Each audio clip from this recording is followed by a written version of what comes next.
kabininyagan, kailangan tayo.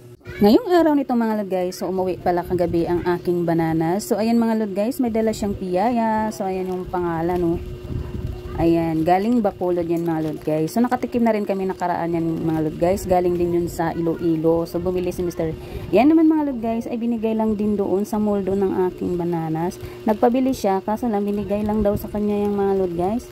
So ayan mga lod, binigay lang daw sa kanya yan mga lod guys. So ayan nga mga lod guys. Minsan kasi mga lod guys, gawa ng asawa ko minsan ay nagugustuhan nila yung gawa ng asawa ko kasi nasusolve din minsan ang kanilang problema. Kaya minsan mga lod guys ay pinapadalahan nila ng pasalubong minsan ng aking bananas pag umuwi dito sa bahay.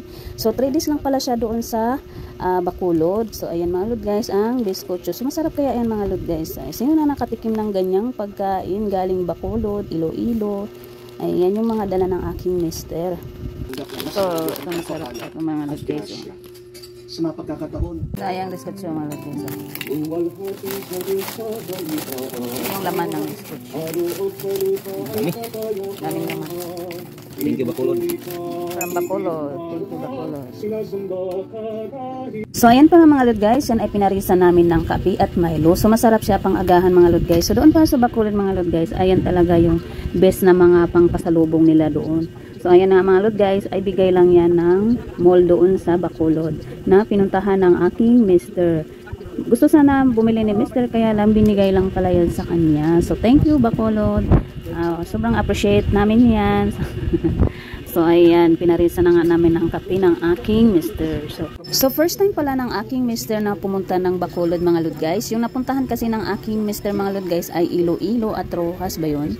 So first time niya pumunta ng Bacolod na siya lang mag-isa. Pinuntahan niya yung mall doon. So habang nagkakape pala kami mga lod guys, kami ay nakikinig ng mass. Kasi minsan mga lod guys, pag hindi kami makapunta ng simbahan, kami ay nakikinig na lang sa YouTube ng mass. Happy Sunday everyone! Kain tayo! Ang malabas ng simbahan ay mangunguna daw po sa buhay yung batang iyon. Yun po yung kanilang paniniwala. Yun po ang kanilang pamahiin. Ang tanong, tama po ba? Meron po bang ganyan na turo ang ating simbahan? Kahit bubuksan nyo ang Biblia, meron po bang sinasabi na ganyan ang Diyos? Kaya ako po ay galit na galit at naiinis. Pinabalik ko po yung pong mga magulang. At sinabihan ko po sila, alam niyo po, akala nyo yung ginawa nyo ang magbibigay sa inyo ng swerte? Meron kayo. Dahil yung ginawa nyo, malas. Hindi tamahan yung makalabas. Eh madapa kayo. Sinong kawawa? Diba? Yung mga baby, yung mga sanggol, na kilik-kilik nyo. Pag nabitawan nyo yan, baka maumpo, baka maaksidente. Kapag nauna yung mga mukha niyan, silang kawawa. Lalaki na mga pango.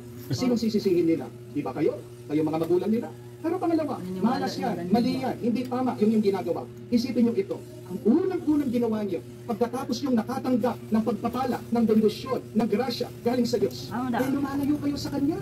Bakit nyo ba dinala yung mga batang yan dito sa loob ng simbahan? Di ba? Nilalapit nyo sila sa Diyos dahil ano ang inyong kagustuhan?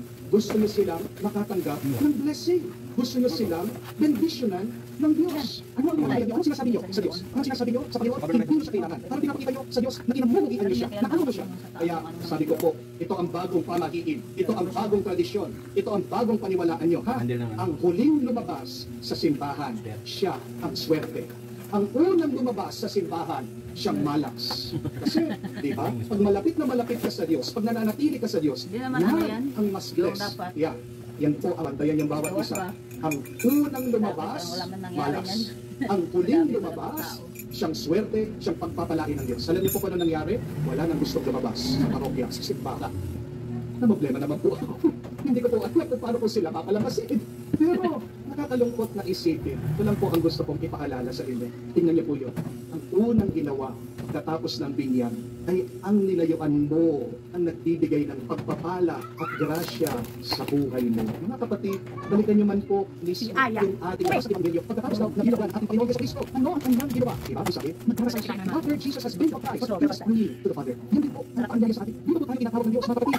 Wow! Tayo, hindi manatili, magpatuloy, na nagdarasal. At ano ba? Ang pagdarasal, hindi lang po ito na mabubuti mo ng bagay galing sa Diyos. Pero ang pagdarasal ay pakikisama at pananatili sa presensya ng Diyos. Amen? Remember that, my dear friends, that to pray does not only mean that we ask God for beautiful things, but to pray means that we unite ourselves, that we continue to be in communion with God. To pray really means making our minds, making our hearts, making our souls one with God. Amen? Kaya natin, masasabi natin, ang pagdarasal ay pagmamahal. To pray is an act of love. Hindi na pwedeng mamahal na malaman ang iyong loob. Sa iyong loob, hindi po ba? Ganyan din. Hindi pa pwedeng mandarasal. Yan, hindi po ba? Tayo nagsisimba, tayo nananalangin. Pero pati tayo, nandiyan ka physically, pero nasa iyong isip, nasa iyong puso. Kapatid, pag ikaw ay nagmamahal, hindi mo nilalapit mo ang katawan, kundi nilalapit mo. Lang,